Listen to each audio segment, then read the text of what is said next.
Hello प्यारे बच्चों।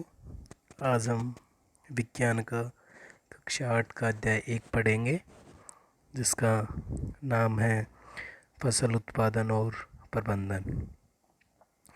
फसल उत्पादन और प्रबंधन से अगर हम बात करें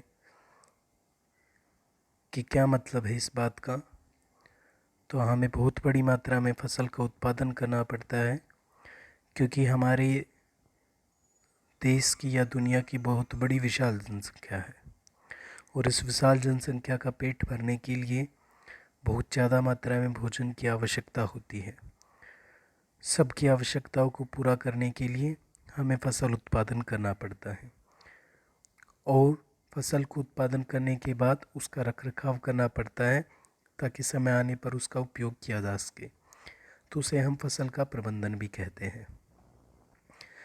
अब फसल उत्पादन और प्रबंधन जब करते हैं तो उसके अंदर हमारा कृषि और पशुपालन, ये दो चीज़ें आती हैं। तो पहले कृषि की बात करते हैं। कृषि क्या है?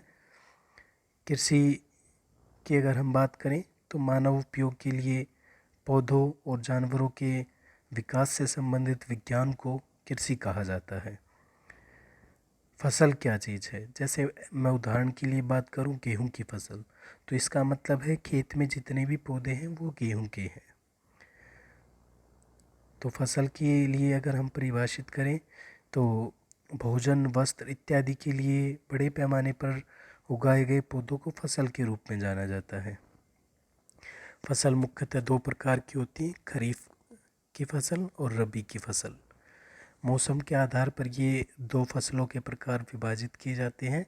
जो गर्मियों में फसल उगाई जाती है उसे खरीफ की फसल बोलते हैं और सर्दियों में जो फसल उगाई जाती है उसे रबी की फसल बोलते हैं।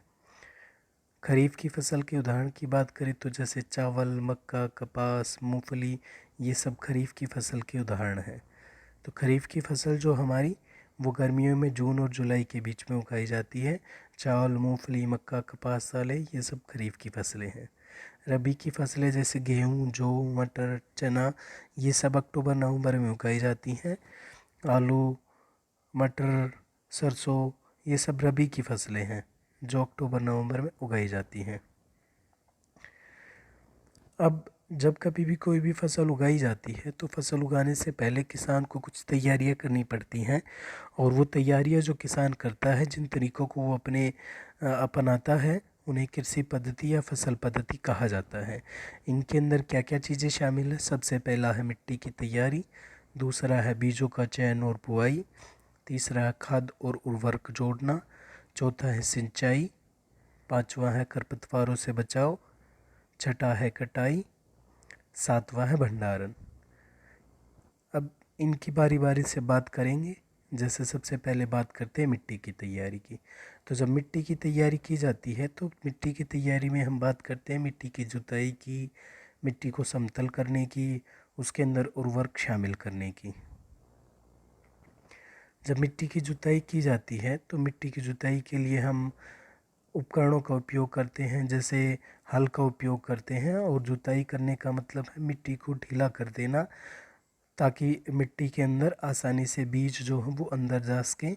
उसके अंदर जो बड़े बड़े मिट्टी के पत्थर होंगे वो ना रहें, तो ये जुताई की जाती है। अब कई बार ऐसा होता है कि जुताई के बाद भी मिट्टी की गांठें रह जाती हैं। तो मिट्टी की गांठें अगर रह जाती हैं तो इन लकड़ी या लोहे के तख्तों का उपयोग करके कुचल दिया जाता है, जिन्हें लेवलर कहा जाता है या प्रोसेस लेवलिंग कही जाती है इस प्रक्रिया को।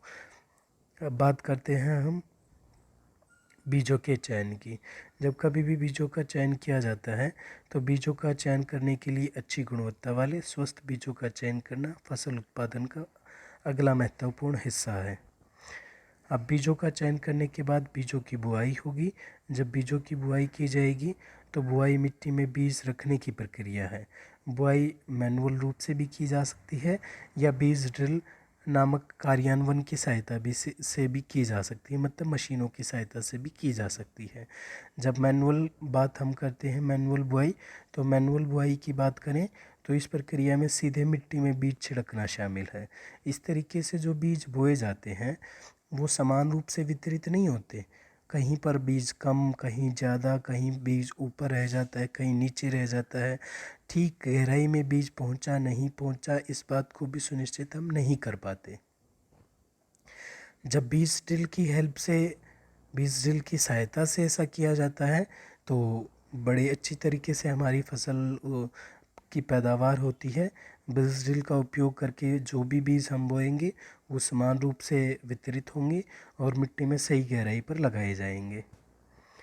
अब जब बुआई हो जाएगी तो उसके बाद फसल के अंदर हमें खाद डालना पड़ेगा, उर्वरक डालना पड़ेगा।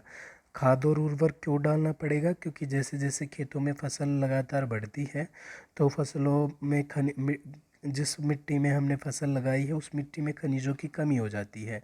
तो खनिजों की कमी ना हो, इस स्थिति से बचने के लिए किसान जो है वो उर्वरक नामक पदार्थ इस मिट्टी में मिलाते हैं।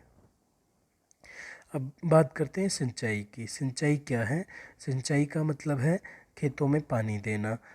जब कभी भी नियमित अंतराल पर फसल को पानी देते हैं हम तो इस प्रक्रिया को सिंचाई कहते हैं। और सिंचाई की विधियों को दो व्यापक श्रेणियों में माना जाता है। एक होता है पारंपरिक, एक होता है आधुनिक। जब हम बात करते हैं पारंपरिक की तो पारंपरिक तरीकों का मतलब है झीलों नहरों में जो उपलब्ध जल है उसको निकालकर खेतों तक पहुंचाना, और ये मज़दूरों की मदद से किया जाता है। अब जैसे विभिन्न तरीके जो हैं पारंपरिक तरीके के, जैसे घिरनी, चेन पंप, ढोलकी, रहट, ये सब पारंपरिक तरीके हैं। दूसरा होता है हमारा आधुनिक तरीके। आधुनिक तरीकों की बात अगर हम करें तो इसके अंदर छिड़काव तंत्र यूज किया जाता है, ड्रिप तंत्र यूज किया जाता है। ये पारंपरिक तरीकों से सस्ता भी होता है और अच्छा भी होता है, और इस तरीके से पानी को हम बचाने में मदद भी करते हैं, ज़्यादा पानी इसमें व्यर्थ नहीं होता है। अब अगला बात करते हैं निराई की। निराई क्या है? कई बार फसल में कुछ अवांछित पौधे पैदा हो जाते हैं अपने आप ही प्राकृतिक रूप से। ऐसे पौधों को खरपतवार कहते हैं, जैसे घास, बथुआ, हिरणखुरी, ऐसे पौधे।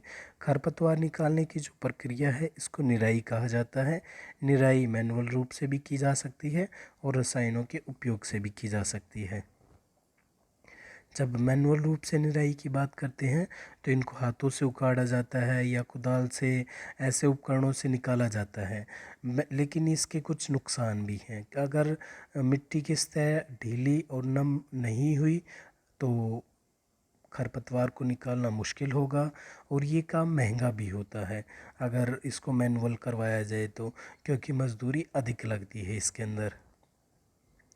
अब बात करते हैं रसायनों की मदद से। रसायन जो डाले जाते हैं उन्हें हम बोलते हैं खरपतवारनाशी। खरपतवारनाशी का उपयोग करना, अगर हम इस रसायन का उपयोग करते हैं तो जो खरपतवार खेत के अंदर पैदा होती है उसको नष्ट किया जा सकता है बगैर फसल को प्रभावित किए। फसल के ऊपर कोई फ़र्क नहीं पड़ेगा और सभी अवांछित पौधे जो हैं वो मर जाएंगे, वहाँ से हट जाएंगे, सूख जाएंगे। अब जब फसल पक जाती है तो उसको फिर काटा जाता है। तो अगला हमारा चरण है कटाई। फसल के पक जाने पर उनको काटना कटाई कहलाता है। कटाई महत्वपूर्ण कार्य है। इसके लिए फसल को या तो ज़मीन के पास से काट लिया जाता है या खींचकर उखाड़ लिया जाता है।